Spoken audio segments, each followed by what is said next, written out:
Kom Ombo. It's just behind us here, but this temple honours like 2 different gods, which is rare in Egypt, that a temple will honour more than one god. So this honours 2 different gods, and they've essentially, it looks like one temple on the outside, but everything's duplicated inside for the 2 different gods, which is really cool. So we'll be heading in shortly, and this is one of the ones I've been excited for, just based on pictures and stuff I've seen. It looks incredible, so I'm excited to see that.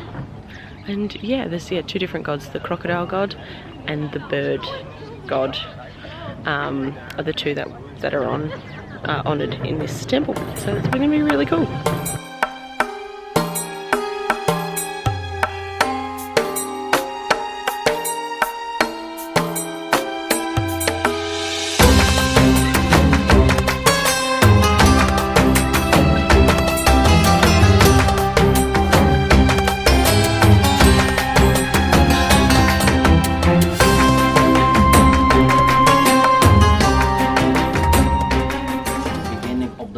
The sun is like a newborn sun. The second day, we have here 2 signs. That's the 2, which is mean 2. Each one is 1. Third day, 5th day. Also number. Yes, they have the number. But here we can see the sun disk is stable, is the same size. Okay. After that, we can see the horseshoe. The horseshoe, like for example this one. The horseshoe is a week, which has been 10 days. This is the number 10. So here we have 2 horseshoe, and we have 1, 2, 3, 4, 5, 6, 7. This is the day number 27. The week in ancient Egypt was 10 days, not 7 like now.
Behind us. I've already taken some videos of it. We're now heading to the Crocodile Museum, where they have mummies of crocodiles, which will be pretty cool. It's so cool to see though, some of the parts of the temple still have the original colour on them, which is amazing, because for it to have stood for this long. This is the original site as well. Some of the others that we've gone and seen, they've had to relocate. So Abu Simbel yesterday, the big temple in the side of the mountain, UNESCO actually relocated that in the 60s because where it was prone to flooding, so they moved it up higher so that it wouldn't flood, which is really cool. And the other temple the other day, they relocated it to a different island. This one though is in the original spot, so it's very, very cool to see. So we also saw, I didn't film it, but there was the Nile, it was called a Nile something or other, where it measured the height of the Nile, and that would determine how much tax people would pay as they were coming through town. If the Nile was high, that meant there was a lot of water, so it would be a good season for crops, so they didn't have to pay as much. But yeah, that was pretty cool. So we'll head to the Crocodile Museum, have a look at the crocodile mummies, and then we head on to Luxor, which will be nice.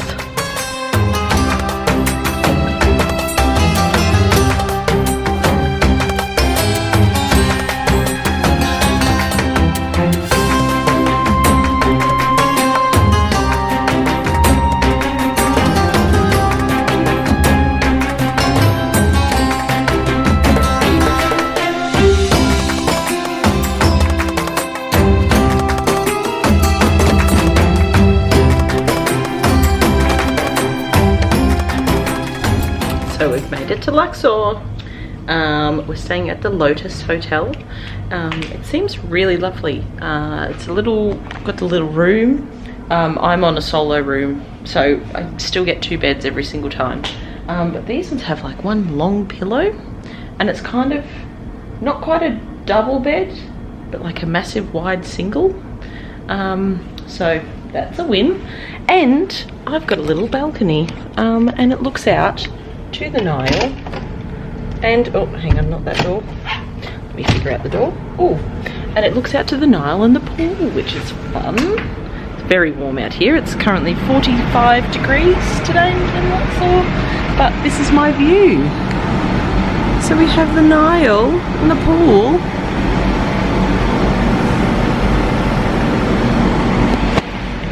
How lovely is that? And they're bringing my bag up, which is also lovely. So yeah, we're gonna go have some lunch because we've got till 3:30, and then we're heading back out for to go sightsee a couple of other places before the rest of the day. So that's a little hotel tour for you, and yeah, I'm gonna go get some food because I'm starving. Come out to Karnak Temple, which is the largest temple in the world ever built, apparently. It took 2,000 years to build, and it's across multiple dynasties in Egypt, so like all the different royal families that have come through over 2,000 years. So it's just gotten bigger and bigger and bigger. So this is going to be really cool to see. I don't think we're going to be able to cover the whole thing. It's also like 42 degrees. It's absolutely out here at the moment. It's like radiating off the ground as well. Yeah. It's so much hotter. Yeah. And it's just a very dry heat. It's very Australian heat, which is nicer though than the humidity. I think I feel better in this than the humidity, but it's powerful. Very warm. So probably going to cover my head with my scarf shortly, just to keep the sun off my head.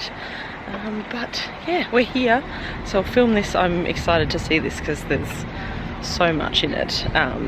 And there's different dynasties and different areas, so yeah, I'll show you along.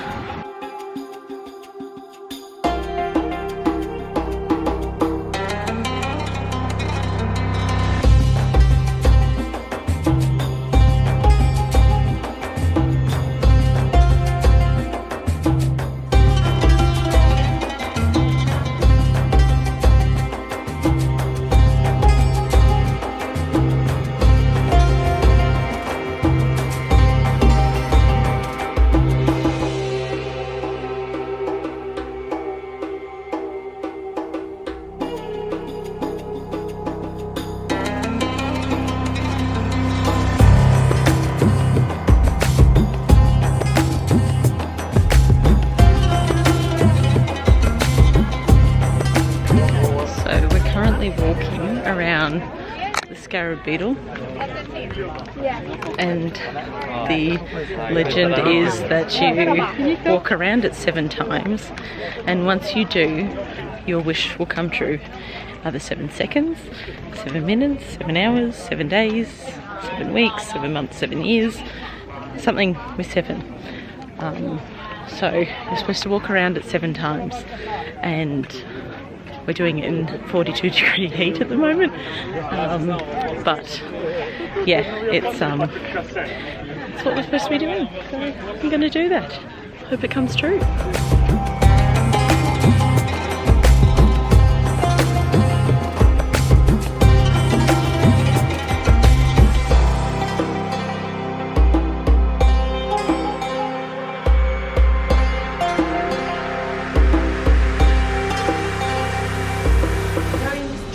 Doesn't break easily.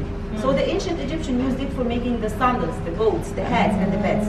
Okay? Now we come to the inner part and we start cutting it into slices like this. So this part is very weak and easy to break because it's got quantity of sugar and water inside. So first we need to break the outer fibers by using the hammer.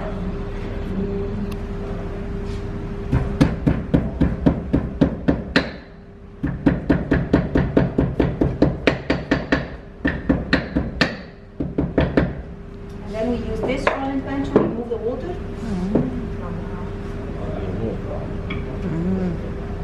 Oh wow.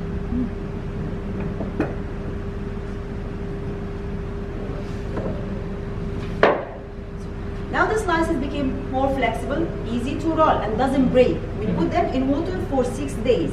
After 6 days, we get slices like this. You can like try. gauze. Sorry? It looks like gauze, like the medical tape. Yeah. Bandage. Little bit. Okay, you can try touching it. You're going to find that it's a little bit sticky. Sticky. Oh yeah. Little Ah. bit sticky. Sticky.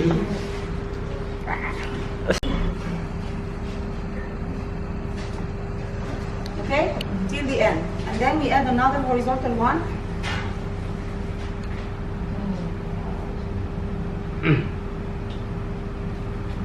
Till the end. Okay?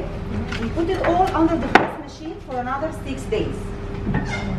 So they are 6 days in water or 6 days under the press machine.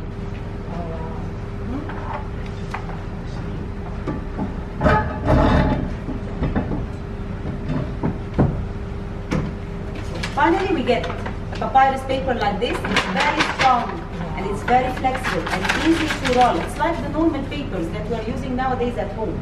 Okay? We have another color of papyrus. It's the brown one. We follow the same steps to make.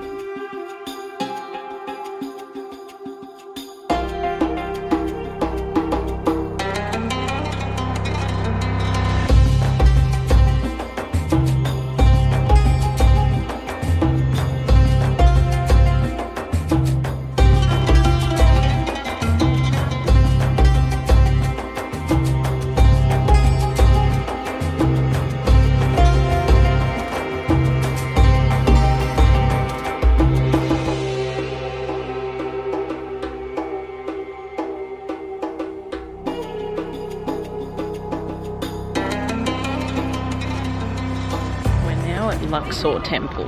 So this is the smaller one, and there is the what's it called? Sphinx Alley that links the two. It goes for about 2.5 kilometers between the two temples, the one we were at before and this one now. This one is still pretty impressive. There's a lot more like figures and statues in this one, and a few other big figures at each doorway, which are similar to the ones at Abu Simbel, being King Ramesses, and yeah, it's very cool. And the sheer size of these, like, you can't tell on camera, but they're amazing. Back to the tour.